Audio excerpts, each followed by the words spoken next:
জামাতে ইসলাম মুক্তিযোদ্ধাদের জানের শত্রু। মুক্তিযোদ্ধারা চাইছে এই দেশটা হানাদার মুক্ত হোক, রাজাকাররা চাইছে এই দেশে তারাই থাকুক, দেশ যেন স্বাধীন হইতে না পারে। জামাতে ইসলাম যে ইসলামী দল নয়, সুন্দরী সুন্দরী নারীগুলা নিয়ে যায় তাদের কাছে উপহার দিত। আমি 1971 সালে অষ্টম শ্রেণীর ছাত্র অবস্থায় আমি মুক্তিযুদ্ধে অংশগ্রহণ করেছিলাম। আমার হায়ার ট্রেনিং হয়েছিল দার্জিলিং ও পানিঘাটা জায়গাটার নাম। সেই সব 7 নম্বর সেক্টরের অধীনে আমি পরবর্তীতে বাংলাদেশে এসে মুক্তিযুদ্ধে কার্যক্রম চালাই। আর জামাতে ইসলাম মুক্তিযোদ্ধাদের জানের শত্রু, দেশের শত্রু। তারা পাকিস্তান দোসর বাহিনীকে বাংলার জমিনের থেকে সুন্দরী সুন্দরী নারীগুলা নিয়ে যায় তাদের কাছে উপহার দিত এবং গণহত্যা মানুষ হত্যা করার জন্য তাদের কাছে লিস্ট দিয়া এই কার্যক্রমগুলা চালিয়েছে। সেই সাথে জন্ম নিয়েছিল রাজাকার এবং আলবদর আল শামস যারা ছিল, তারাও এই সহযোগিতাতে অনেকেই ছিল। জামাতে ইসলাম যে ইসলামী দল নয়, এটা তাদের বক্তব্য দিয়েই তারা এখন প্রমাণিত।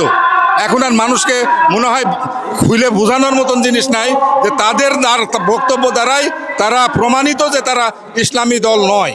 তফাৎটা ছিল মুক্তিযোদ্ধারা চাইছে এই দেশটা হানাদার মুক্ত হোক, দেশটা স্বাধীনতা অর্জন করুক, আর রাজাকাররা চাইছে এই দেশে তারাই থাকুক, দেশ যেন স্বাধীন হইতে না পারে। এই জন্য জামাতের ছিল স্বাধীনতার বিরুদ্ধে, আমরা হইলাম স্বাধীনতার পক্ষে। তারা ছিল এই দেশের মা বোনের দর্শনের পক্ষে, আমরা ছিলাম তাদের বিরুদ্ধে। প্রত্যেকটা আমরা তাদের বিরুদ্ধে।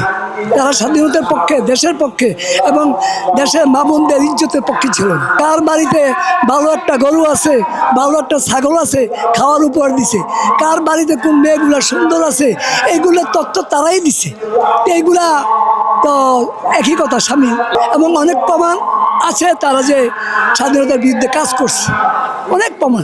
এখনো দেখেন তারা স্বাধীনতাকে স্বীকার করে না, 71কে তারা এখনো স্বীকার করে না। তাহলে কি বোঝা যায়? প্রায় 30 লক্ষ রক্তের বিনিময়ে, 2.5 লক্ষ মাহবুবের ইজ্জতের বিনিময়ে আমরা দেশ স্বাধীন করলাম, আর তারা এখনো সেই স্বাধীনতাকে বিশ্বাস করে না, স্বীকার করতে চায় না। তাহলে তারা তখন কি ছিল? তারা এখনো চায় না, তখনও চায় না। তারা যেমন নাকি ইসলাম বলতে প্রকৃত ইসলাম নয়, তারা স্বাধীনতা বলতে প্রকৃত স্বাধীনতা তারা চায় নাই, তারা চায় কিছু গোলামি।